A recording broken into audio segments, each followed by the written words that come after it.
क्या आपने कभी सोचा है कि डॉक्टर कैसे बनते हैं? किताबों से, घंटों की पढ़ाई से और फिर सालों की ट्रेनिंग से, है ना? लेकिन क्या हो अगर मैं आपसे कहूँ कि अब इसमें एक नया खिलाड़ी आ गया है, आर्टिफिशियल इंटेलिजेंस यानी कि एआई। आज हम इसी बारे में बात करने वाले हैं कि कैसे एआई मेडिकल एजुकेशन को पूरी तरह से बदल रहा है और कैसे ये हमारे भविष्य के डॉक्टर्स को और भी बेहतर बना रहा है। तो चलिए आज हम जानेंगे कि एआई और मेडिकल की दुनिया के कुछ अनसुने पहलू के बारे में। नमस्कार, मेरा नाम है निशांत मिश्रा और आप देख रहे हैं एनडीटीवी इंडिया। आज का टॉपिक सिर्फ डॉक्टर या मेडिकल स्टूडेंट्स के लिए नहीं है, बल्कि हम सभी के लिए है, क्योंकि आखिर में हम सब किसी न किसी दिन डॉक्टर के पास जाते ही हैं और ये जानना दिलचस्प होगा कि हमारे डॉक्टर्स कैसे तैयार हो रहे हैं। आप सोच रहे होंगे कि मेडिकल की पढ़ाई मतलब मोटी मोटी किताबें, लंबे लंबे लेक्चर्स और फिर प्रैक्टिकल ट्रेनिंग। बिल्कुल सही, लेकिन अब इस पूरी प्रक्रिया में थोड़ा सा बदलाव आ रहा है और इसका नाम है एआई। मैं आपको बताता हूँ कि एआई कैसे मेडिकल एजुकेशन में क्रांति ला रहा है। क्या आपको पता है कि अब मेडिकल स्टूडेंट्स बिना किसी मरीज को छुए असली क्लिनिकल एक्सपीरियंस ले सकते हैं? जी हाँ, एआई की मदद से अब वर्चुअल केस स्टडीज़ और डिजिटल लर्निंग प्लेटफॉर्म्स आ गए हैं। इससे छात्र डायग्नोसिस और ट्रीटमेंट प्लान बनाने की प्रैक्टिस करते हैं, वो भी बिना किसी मरीज की जान को जोखिम में डाले। सोचिए कितना कमाल का है ये।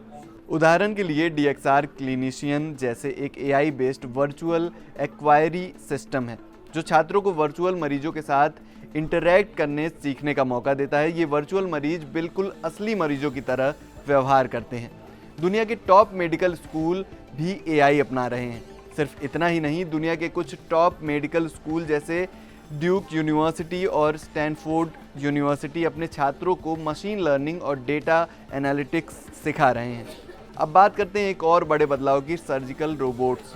एक्सपर्ट्स का मानना है कि भविष्य में सर्जिकल रोबोट और एआई टूल्स चिकित्सा में आम हो जाएंगे। ये सिस्टम सर्जरी में सटीकता और स्थिरता लाते हैं, मतलब गलतियों की गुंजाइश कम और सफलता की दर ज़्यादा। लेकिन हर सिक्के के दो पहलू होते हैं। इन महंगे उपकरणों और इन्हें चलाने के लिए स्पेशल ट्रेनिंग की ज़रूरत अभी भी एक बड़ी चुनौती है। और हाँ, एआई सिस्टम कभी कभी गलत निर्णय भी ले सकते हैं, जिससे मरीजों को नुकसान पहुंच सकता है।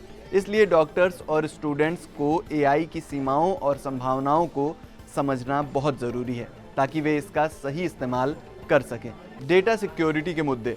एआई के साथ साथ कुछ नैतिक और कानूनी सवाल भी पैदा हुए हैं, जिन पर ध्यान देना बहुत ज़रूरी है, जैसे डेटा प्राइवेसी, एल्गोरिदम बायस यानी एआई में पक्षपात और मरीजों की जानकारी सुरक्षा। आपको याद होगा कि आईबीएम बैटसन के कैंसर ट्रीटमेंट केस में गलत सुझाव आने से एआई की विश्वसनीयता पर सवाल उठे थे। इसलिए एआई भरोसेमंद और पारदर्शी बनाना आज भी सबसे बड़ी चुनौती है उसे। एआई के साथ मेडिकल एजुकेशन का भविष्य। चुनौतियां बेशक कई हैं, लेकिन ये भी सच है कि मेडिकल की पढ़ाई का भविष्य एआई के बिना अधूरा है। एआई छात्रों को आधुनिक मेडिकल इकोसिस्टम के लिए तैयार करता है। ये सीखने के नए तरीके अपनाने में मदद करता है और शिक्षकों को छात्रों की ज़रूरतों को बेहतर ढंग से समझने का अवसर देता है।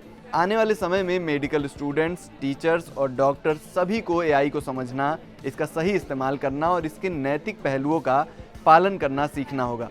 तभी मेडिकल एजुकेशन डिजिटल दुनिया की चुनौतियों के साथ तालमेल बिठा पाएगा और हम सभी को बेहतर स्वास्थ्य सेवा मिल पाएगी। तो देखा आपने कैसे आर्टिफिशियल इंटेलिजेंस हमारे डॉक्टर्स और मेडिकल एजुकेशन को एक नई दिशा दे रहा है। ये सिर्फ शुरुआत है और आने वाले समय में हमें और भी बड़े और रोमांचक बदलाव देखने को मिलेंगे। हमें कमेंट में ज़रूर बताएं कि आपकी एआई और मेडिकल एजुकेशन के इस कॉम्बिनेशन के बारे में क्या राय है।